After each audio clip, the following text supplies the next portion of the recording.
Iran, America இந்த போர முடிவுக்கு கொண்டு வரதுக்கு ஈரான் 14 அம்ச திட்டங்கள முன்மொழிஞ்சிருக்கிறாங்க. ஏற்கனவே அமெரிக்கா 9 அம்ச திட்டங்கள முன்மொழிஞ்சிருந்தாங்க.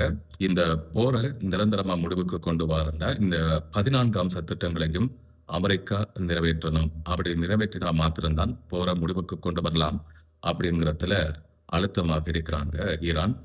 அமெரிக்கா 2 மாத கால வரையறையை விதிச்சிருந்தாங்க. இந்த போர் நிறுத்தத்த நாங்க அப்படியோ நீடிச்சுட்டு போவோம். 2 மாசம் தாங்க அப்படிங்கிற வகையில அமெரிக்கா இந்த நிபந்தனையை விதிச்சிருந்தது. ஆனா, ஈரான் அதற்கு இணங்கல.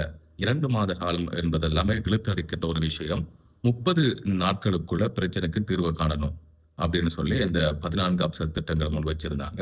இந்த 14 அம்ச திட்டங்களுக்குள்ள இந்த போர் நிறுத்த காலத்துக்குள்ள இடைக்கிடையே நீங்க வந்து தாக்குறத நிப்பாட்டணும். ஈரானுடைய எல்லைகள்ல உங்களுடைய படைகள வந்து குவிச்சிட்டு அடிக்கடி நீங்க தாக்குதல் நடத்த போறோம் அப்படின்னு சொல்லி அச்சுறுத்தல் விடுக்கிற விஷயம் எல்லாம் தவிர்க்கணும். எல்லைப் பகுதியில் இருக்கின்ற படைகளையும் உடனடியாக நீங்க வெளியேற்றணும். ஈரான் மீது விதிச்சிருக்கின்ற பொருளாதார தடைகளை நீக்கணும். இந்த யுத்தத்தினால ஈரானுக்கு ஏற்பட்டிருக்கின்ற சொத்துக்கள், உடைமைகள், இழப்புகள் இந்த விஷயத்திலேயும் அமெரிக்கா கவனம் செலுத்தணும். லெபனான் உட்பட மத்திய கிழக்குல இருக்கின்ற இணைய நாடுகளுக்கு போய் தாக்குவது அமெரிக்காவாக இருக்கலாம், இஸ்ரேலாக இருக்கலாம். நீங்க போய் தாக்குறதையும் நிப்பாட்டணும். இது எல்லாத்தையும் நீங்க கடைப்பிடிச்சா மாத்திரம்தான் அடுத்து என்ன செய்யலாம், அடுத்த கட்ட பேச்சுவார்த்தைகள் அப்படிங்கிற விஷயத்துக்கு நாங்க போகலாம்.